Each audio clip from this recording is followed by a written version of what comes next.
Okay, I'm sorry for my unstable connection. Now I can share my screen again. Okay, let us start. First of all, welcome to the second PS hour of our CmpE 150 course. So today we will solve 6 questions about conditional statements and for loops, and also we will use our previous knowledge about the functions and the basic mathematical expressions, and also the basic input and output operations. So on the right hand side of my screen, you can solve my see my questions, and on the left hand side I will solve these questions one by one. So let us first of all read the first question. The topic is a simple calculator. So we will write a program that takes 2 integers and then arithmetic operation request as given below. We have a table for this, and then it will print the result of this mathematical operation. So let us name these 2 integers as A and B. So A should be an integer, so I am writing int input, and B will be the same also. And we will have an operation which will be a string input. So I am just writing input. So we will have 2 integers as variable types and 1 string as the plus, minus, etc. As a request. So what will we do with this program? We will decide that if this operation is given with an input plus, it should make an addition operation. So we can use conditional statements for these kind of things, because we will give an input to the program, and there will be 4 options in these inputs. So we can write actually 4 different statements for these kinds of operations. So I am starting with addition. If the operation is equal to plus, but I am putting these things as because plus we will give is a string. This will print A plus B. Then I will write elif, because elif means else if, and this operation is implemented just like this. If the operation is not plus, then it will go on with this elif block, and we will write some of them also. And if it is not plus and it is minus, then it will use this elif operation equal to minus block, and it will print A minus B. I'm writing the other things like multiplication also. Star to print A, the product of A and B. And at last, I'm writing elif operation equal to division will divide A to B. And if you want, we can write also an else block. If all of these 4 blocks are insufficient, and we have no input like these 4 options, then it can say print please make a valid selection. So we can try something. I have some example inputs and outputs for this kind of stuff. So I'm running this. For example, we can use this one, and it gives 15, the product of 5 and 3.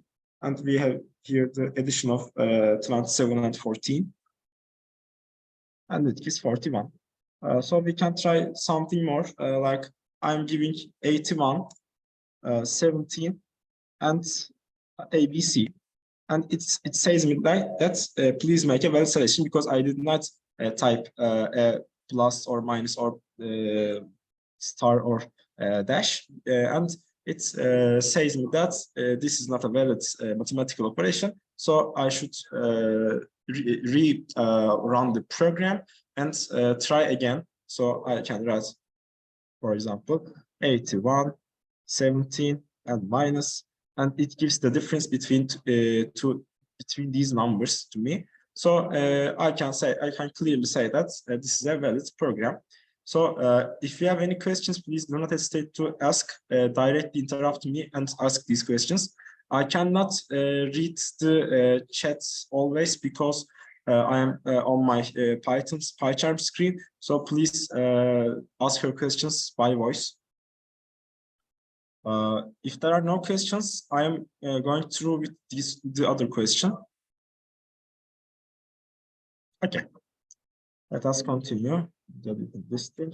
And also the solutions of the first PS and the questions of it are uploaded to a GitHub page. The link might have been given to you, but I will post it also again at the end. And these questions will be there also. So the second question wants us to write a letter grade calculator, the basic calculator for this. Write a function that takes students' first midterm, second midterm project, homework, classwork, quiz, and also final and attendance scores. We will have a lot of inputs.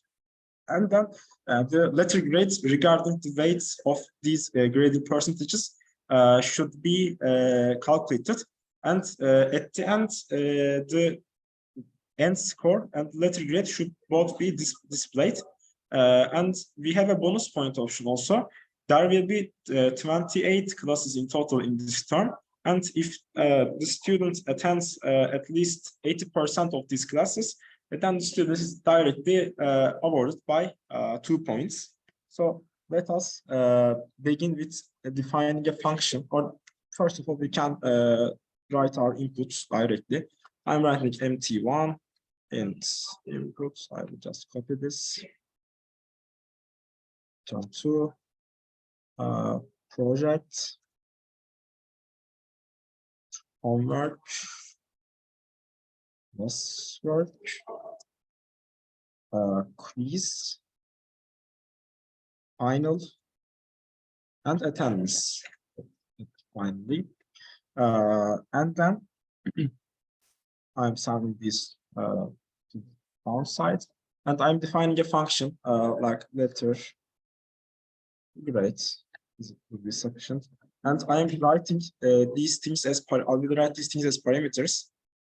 I am defining as this M1, M2, approach, homework, classwork, quiz as Q, final as F, and attendance as A. Should be good. Then this, and also we can write integrate regarding these values.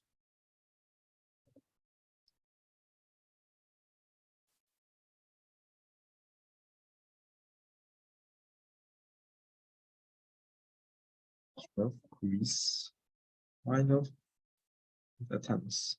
Okay, so and we will write a function that should return the letter grades. So what will we be returning?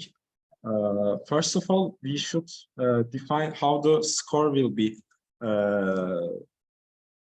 calculated. So I am writing the percentages of, and I'm writing the weighted score, actually, the percentage or the product of percentage and the score given in the related grading factor. So, for the first midterm, we have the grading factor of 0.15 times M1. I'm just writing these values here on the right-hand side.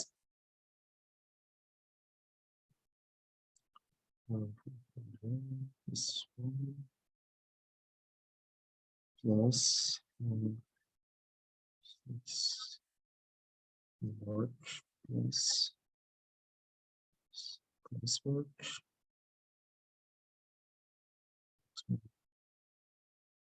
Q, and the final will be this one. Okay, so we have the score variable, and if I'm writing an if block for the attendance option. So if the attendance is at least 80%, then we will add 2 points to the score variable. So I'm writing a basic if operation here. If A is larger or equal to a divided by 28 is larger or equal to the 8%, the 0.8 as decimals, then we will add 2 to the score as the bonus. Are you all clear about this, the block of if operation? Okay, and I am continuing. So, and we can, okay. Then this function will print also here the score, because we need both numerical and letter grades should be displayed. And I am going with the letter grades part of this question. So if our score is larger or equal to 85, so with the minimum score of a range, then this function should return a. Okay, leave off the parentheses here. Okay, else if we have a score is that is less than 85, but larger or equal to 65, then this should return B as the letter grade. Else if we have a score between 65 and 40, it will return C as the letter grade, and it goes on like that in the table. T score.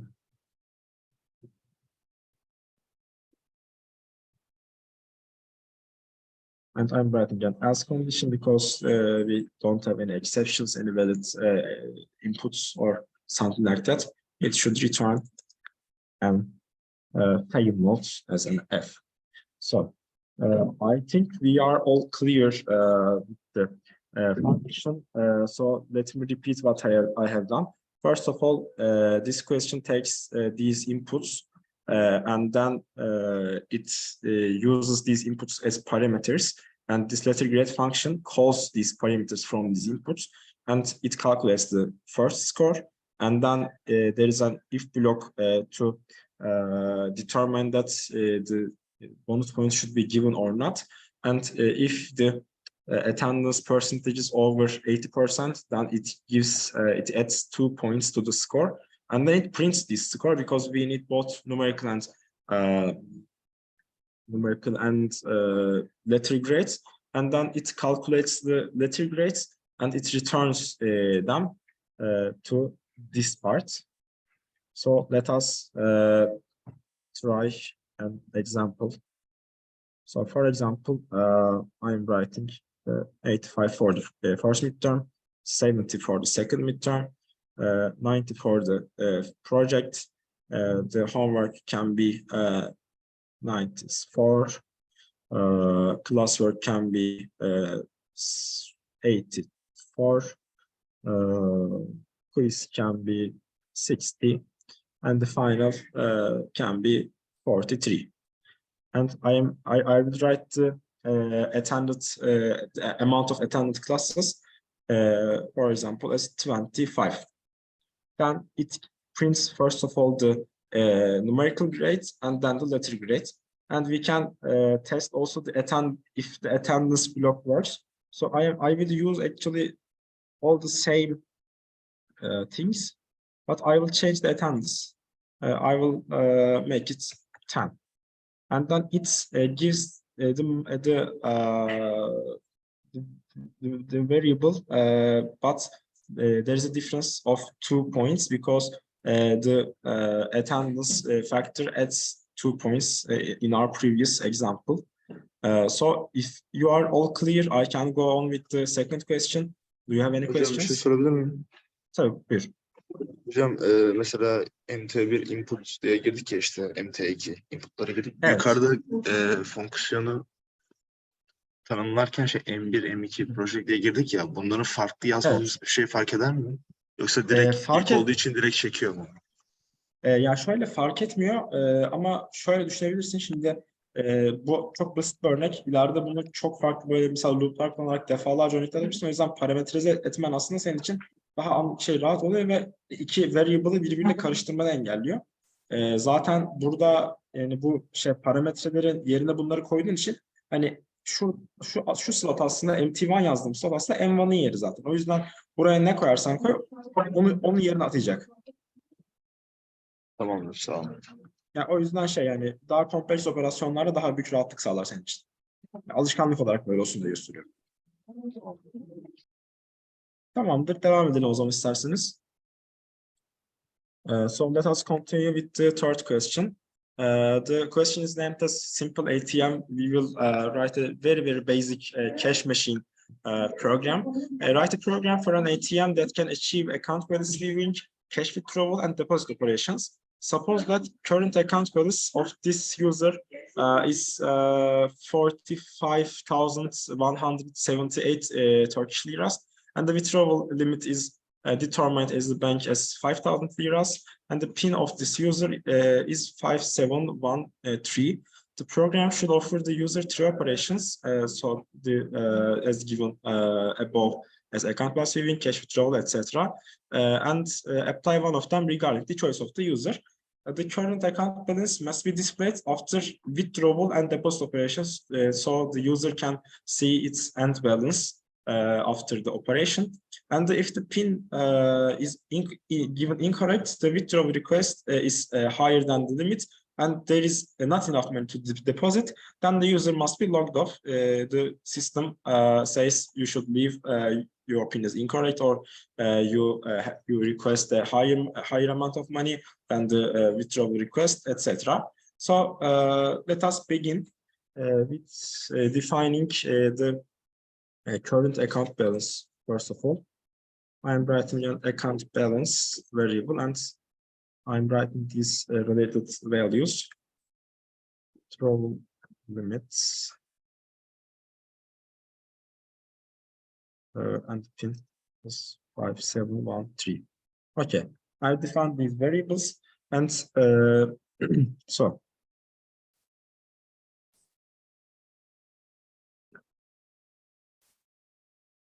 I can write also the real PIN, because we will write also another PIN. So,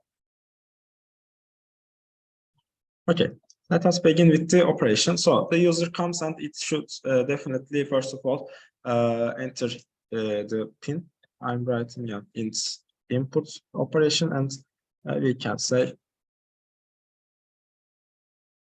please enter your PIN. Then, if this PIN is equal to or not equal to the real PIN, then it says PIN is incorrect, and we can say goodbye. Okay. So if the PIN is not equal to the real PIN, the true value of here, then it says goodbye and the user is logged off. Else, so the PIN is equal to the real PIN, it should ask the operation.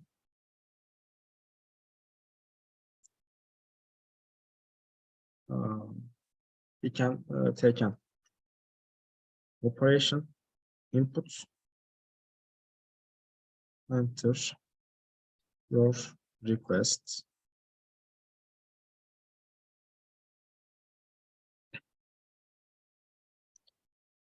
So if operation is equal to balance viewing,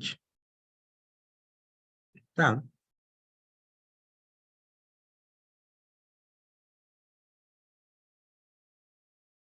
this program should print the account balance. Else, if the operation is equal to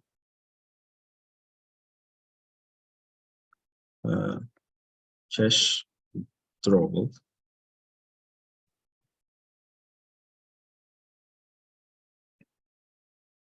then there is a withdrawal limit. So an input as request withdrawal request should be taken as an input.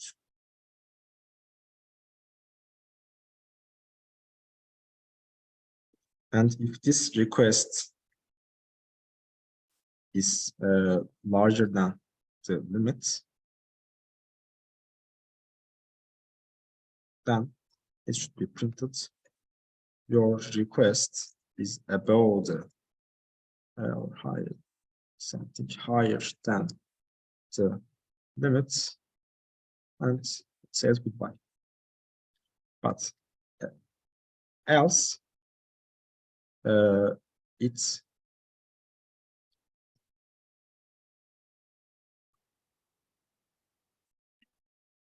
will say that minus equal, or the new thing will be this one, because the account balance, so we will take some money from our account, so the total new account balance should be adjusted and it should be printed, and then we print this new account balance here. So the cash withdrawal block is just like this, and I will continue with the cash deposit block.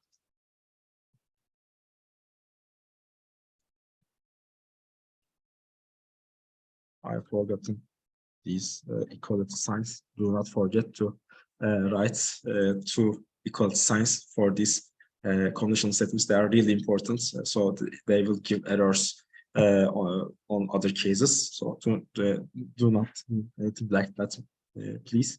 So I'm writing cash deposit. So we will have a deposit request.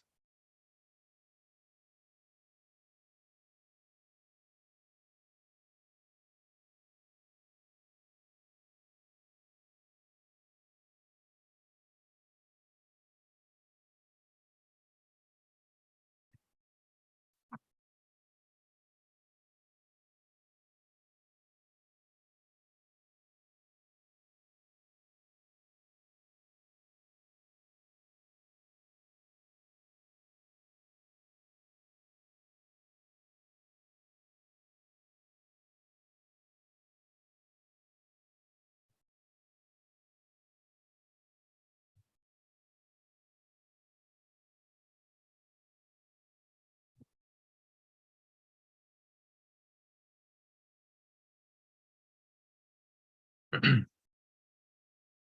I'm sorry for the unstable connection. Okay, I am back. So if the deposit request,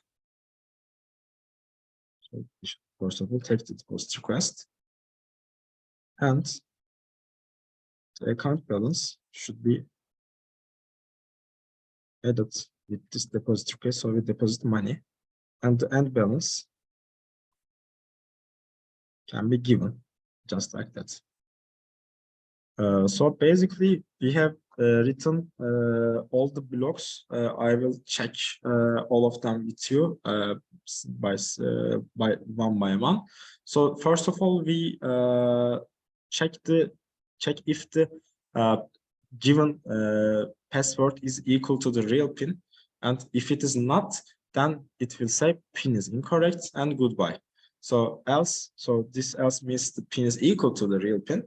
The operation name, the request is taken as an input, and if the user prints balance viewing, then it will give the current account balance here. Else, if the operation is cash withdrawal, and the withdraw request will be taken from the user as an integer, and if this request is higher than 5,000, then the program will print that your request is higher than the limits and goodbye. Else, so the withdrawal request is in the boundaries of 0 and 5,000, then it will take the money from the account and it will print the current account balance after this operation. And else, if the operation is named as cash deposit, then the deposit request will be taken as an integer, and the money deposited will be added to the account. So the account balance will be account balance, the previous account balance plus deposit request, and the final account balance will be printed. So let me try some examples, and then I will take your questions if there are any. I'm reading the program, so I will first of all enter my PIN, and I'm writing an incorrect PIN, 1, 2, 3, 4, and it says PIN is incorrect, goodbye. So the first part works correctly. I'm writing the true PIN now, and I want to view my balance. So I'm writing balance viewing, and it gives me my current account balance, just like here. Then I want to rerun the program. I'm writing cash withdrawal, and I want to I request from the ATM to withdraw, for example, 10,000 liras, but it is higher than the limit, so I cannot do this operation. So it says me your request is higher than the limit and goodbye. But if I want, I'm writing same operation. But if I want to add 22 liras to my account, sorry, I want to take not add. I want to take 22 liras from my account. Then it subtracts 22 from my previous account balance, and it prints my final account balance just like this. So this withdrawal operation also works correctly. And I'm going with the cash deposit operation, and I will test it once also. Enter the request, cash deposit, and I want to take 178 liras from my account. It's not that, sorry, I'm always changing these words. I'm sorry. I want to add this variable to this, so I'm depositing the money, and it prints the end account balance of my operation. So are you all clear with the code program?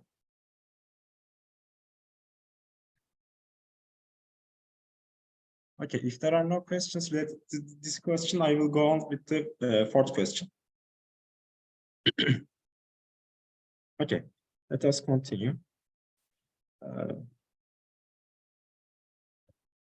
So let me read the question. Write a program that takes 5 integers and prints the sum of odd numbers. So this program will be written actually with a for loop. So maybe you are not enough comfortable with for loops. So this question is actually for your interest, and the main purpose of this these problem sessions is to increase your knowledge about these kinds of programming operations and make you more comfortable with Python. So I will solve 3 basic for loop questions now, and they're really basic, and they're really constructive for your increase of knowledge. So we should take 5 integers and test if they are odd or even, and if they are odd, we should make a summation operation. So first of all, I am defining my sum value as 0, and you will understand why I'm doing this. So I'm writing a for loop for n in range 5. So this range function is a built-in function, and it means that the range is a list of 5 numbers, and these numbers are 0, 1, 2, 3, and 4. So this range function means that if you write a number just a single integer here, it says that you will start counting from 0 to this number, but you will exclude this number. So it will take these numbers here. So for n in range 5 means that we will take 5 integers for all these for loops. So I will take an integer. I will look if this integer is odd or even, and if it is odd, I will add it to the sum here. So we will take a number. I can call it as x, and it will be an input. So it should be an integer input. Sorry, and if this input is divided by 2, the remainder is 1, then this is an odd number. So I will add it to my sum. Are you clear with this for loop and the if block here?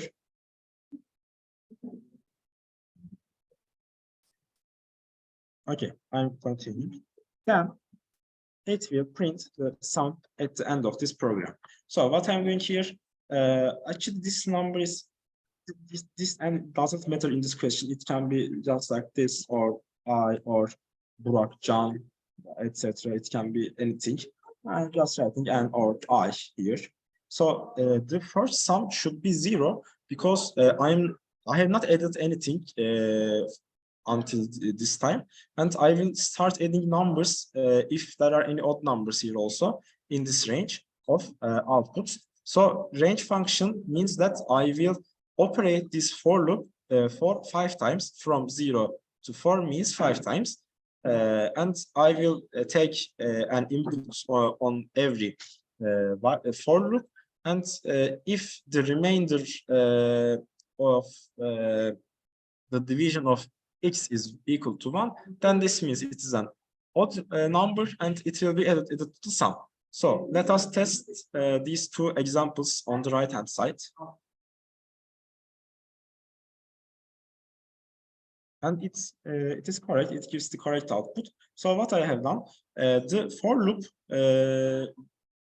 was working for the first input, and it takes 5 as an input, and it tests that it is an odd number. So yes, it is an odd number, so the sum is 5. And then it takes 7, and it comes from this part, and tests if it is an odd number or even number. So it is an odd number, and it adds also this number. So we have 12 as the sum, and these are 12 and 16 are even numbers, and 23 is an odd number. So 12 plus 23 will give us 35. So we have a correct operation here. And here there is also another example, and I will test this also.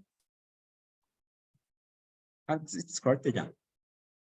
So are you all clear with this? Hocam bir sorabilir miyim? Tabii, lütfen. For E in range 5 diyor ya. Bir daha açıklar mısınız? Evet. Bir de bir tane daha sorun. Sum artı eşittir x ya. Orada bir kümülatif toplama mı yapıyor? Artı eşittir yapıyorsa. Aynen öyle denebilir aslında. Şimdi şöyle açıklayayım. Ya da İngilizce açıklayacağım bu kısmı kayda aldığımız için. So this I variable does not affect our operation because we are not calling this I value is in any part of our function. So I can just like something like that. It will work again, or I can write E, I can write R, I can write W, anything like that, because it does not affect our calculation.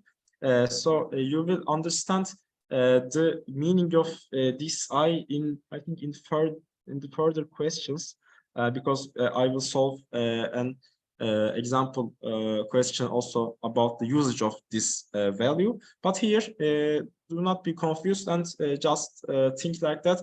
This for loop is working for 5 times. The range function is actually counting from 0 to 5, but excluding 5. So it will automatically start with 0, and it will and at 4, so it will be counted for 5 times. And 5 times the input, a new input actually, a new input will be given to our program, and it will be tested if it is odd or even. And if it is an odd number, then it will be added to our cumulative sum. So you are correct about the cumulative words. So the meaning behind that we are defining this sum variable first and before this for loop is that we will make a cumulative sum of all these numbers. So that's why we are implementing a for loop, a loop for this. We will take a basis of 0 and we will add something above this basis for 5 times, and it will be the last sum value will be printed and displayed on the terminal.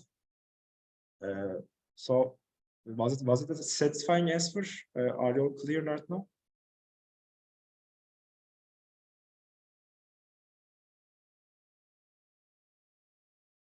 Okay, since there are no questions after this explanation, I can go on. Okay. Okay. Then we will continue with question 5. This question wants us to write a program that decides if the given number is prime or not, and the input value should be an integer and larger than 1. So we will also implement a for loop here, and also a conditional statement, because the main mathematical logic behind prime numbers is that we should divide this number each time, and if the division is giving an correct integer and the remainder is 0, then the divisor is and if there's a divisor, but this divisor is not equal to 1 or the given number, then this is not a prime number. But if the only divisors are 1 and the number of itself, then the number is a prime number. So you know the mathematical basic mathematical logic behind prime numbers. So we will check these numbers in our program. So I am taking a number and defining as an it's our input as an integer, and I'm assigning it to the variable named number, and now I will use the Boolean logic behind these conditional statements. So you are checking actually in conditional statements if a value is true or not. It's false or true. There are only two options. There are only zeros and ones in computer science. So we will define, first of all, prime as true. But why I am doing this, you will understand the main logic behind this in like in 1 or 2 minutes. So I am writing for I or j or k. Okay, I can use k. This is only for my interest. It doesn't matter. In range, this range function has also two features. So if we write directly, for example, 5 here, it says that it starts from 0 automatically. So there is a 0 actually. The real function is just like that, and it starts from 0 to 5, but it will exclude 5. But what we want here, it is given in the question, and the logic behind this is that if a number is divisible to 1, all of the numbers are divisible to 1, but we are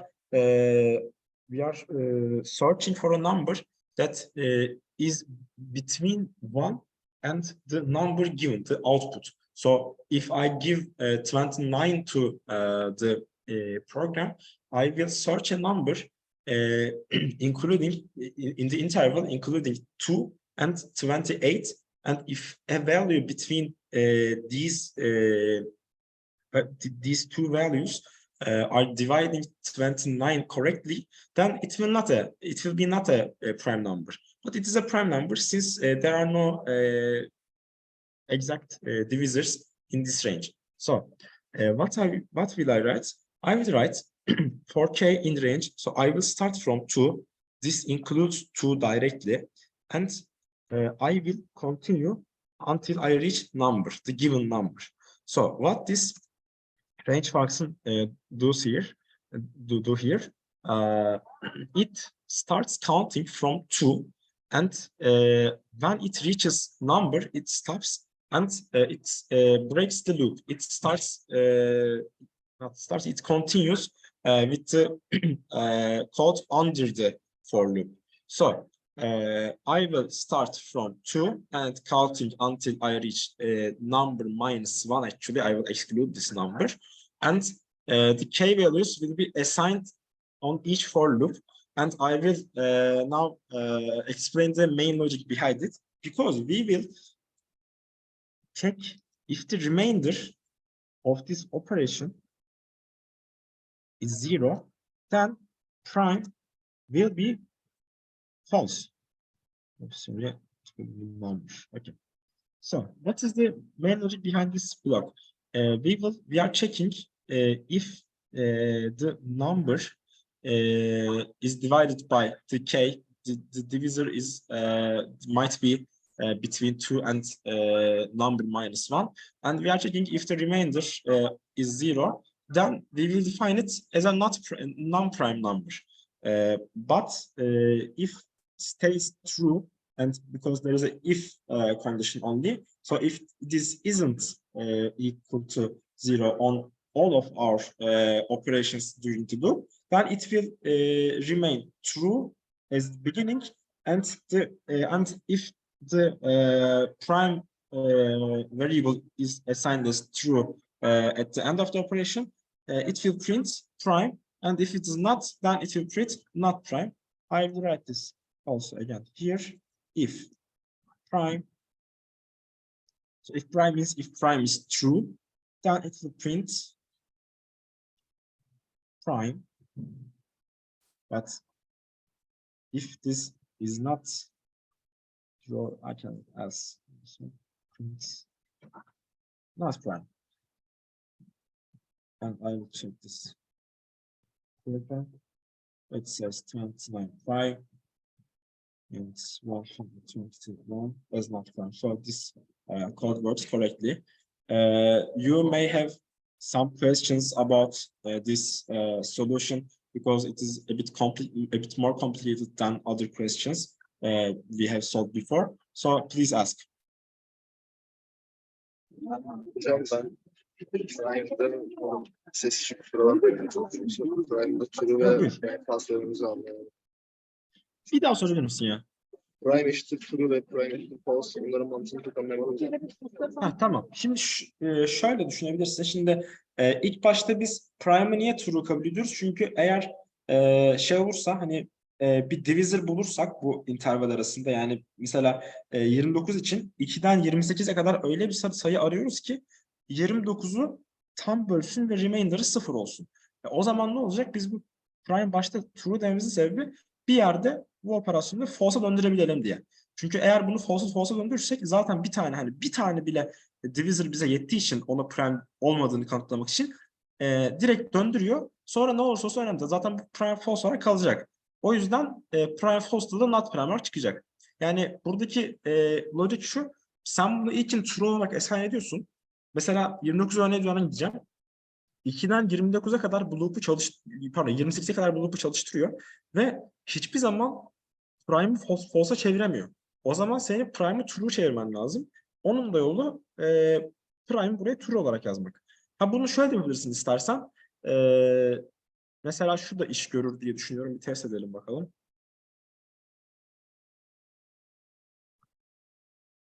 Gerçi bir saniye. O düşündüğüm şey olmaz. Tamam. Aynen. Benim giriştiğim şeyi yani unutalım. Bu şekilde kabul edelim. Çünkü yani bunun tamamen mantığı şöyle oluyor dediğin gibi. Eğer çünkü bulduğunda prime tamamen çöp olacağı için, tamamen hani bir divisörü var sonuçta, 1 ve kendisi dışında. O yüzden direkt ona prime diyebileceğin için not prime diyebileceğin için prime'ı false atıyorsun. Yani burada hani başta prime'ı true kabul etmenin tek sebebi sen burada bunları arıyor olacağın için aslında yani burada bir divisor arıyor olacağın için divisor'ı bulduğun anda hemen prime'ı false'a çevirecek. Ondan sonra zaten o false kalacağı için loop'un sonunda sana en sonunda not prime düşecek. Ama eğer bulamazsa da tabii true baştaki olarak kalacağı için, o remain edeceği için o zaman if prime burası true olacak. Bu yüzden prime print diyecek sana.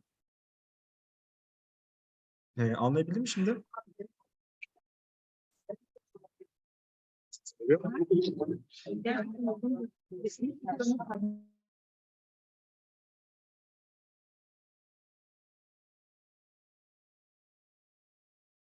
Tamamdır. O zaman devam ediyorum. Başka soru yoksa.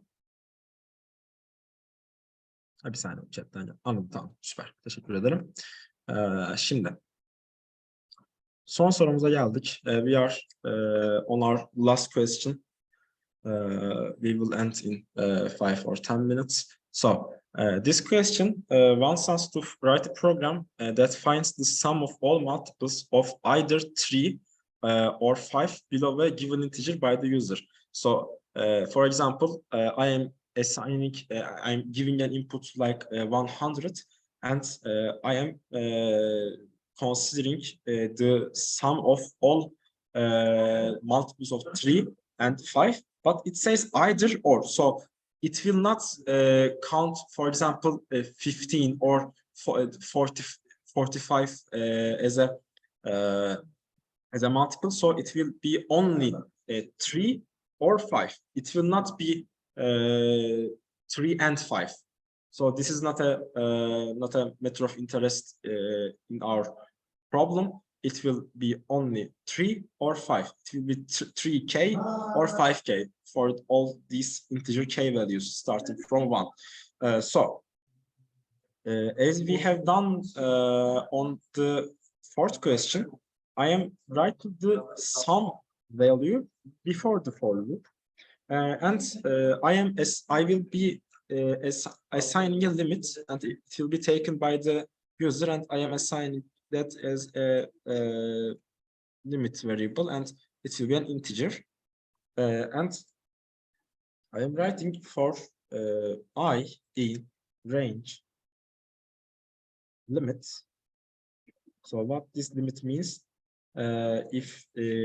so it counts from 0 to limit -1, and we are also searching these multiples below a given number. So it will be correct if we use just like this range limit built-in function. And if this I value here, the number in the interval of 0 and limit -1 has been divided with 3, and the remainder is 0, or it will be divided by 5, and the remainder is again 0, and I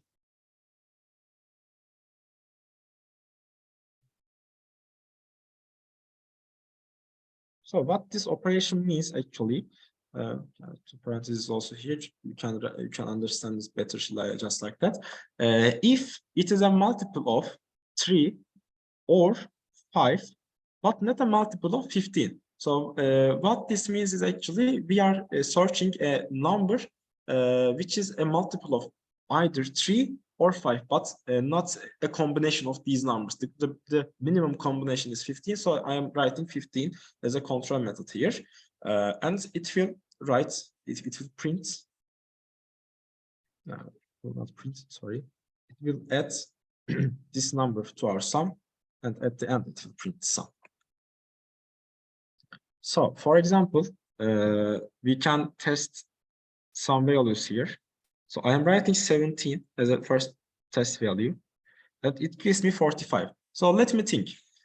We have 3, 6, 9, 12 as the first 4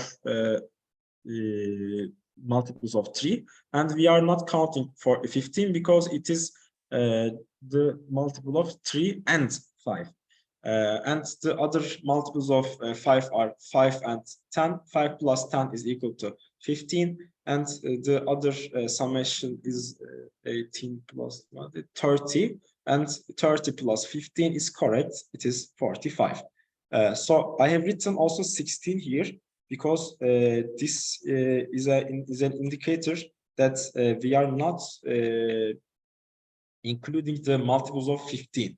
So this means that find the sum of all multiples, either 3 or 5, below 16. So it will count from 0 to 15, and it will not include 15 because it is not the multiple of either 3 or 5, because it's a multiple of both of these numbers. And there is also one last test case, is 8. And it is giving 14 because it takes 3 and 6 and also 5. So the summation of these numbers gives us 14. So this question ends like that. Do you have any questions about this question?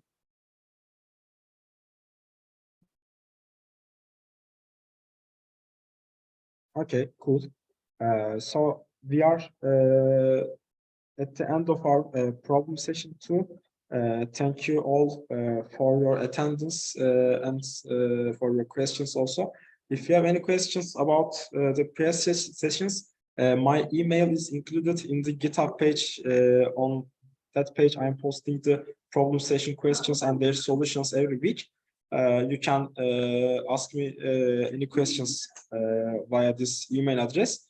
And the GitHub address should have been posted to you by the instructors or teaching assistants.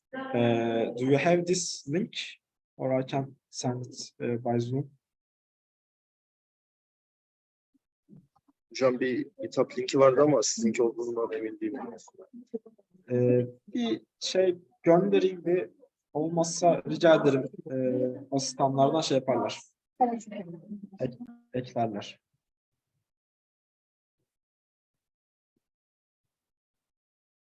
Ben mailimde yazayım. Bir sorun olursa sorular hakkında veya herhangi bir şey hakkında dersle ilgili ondan sorabilirsiniz.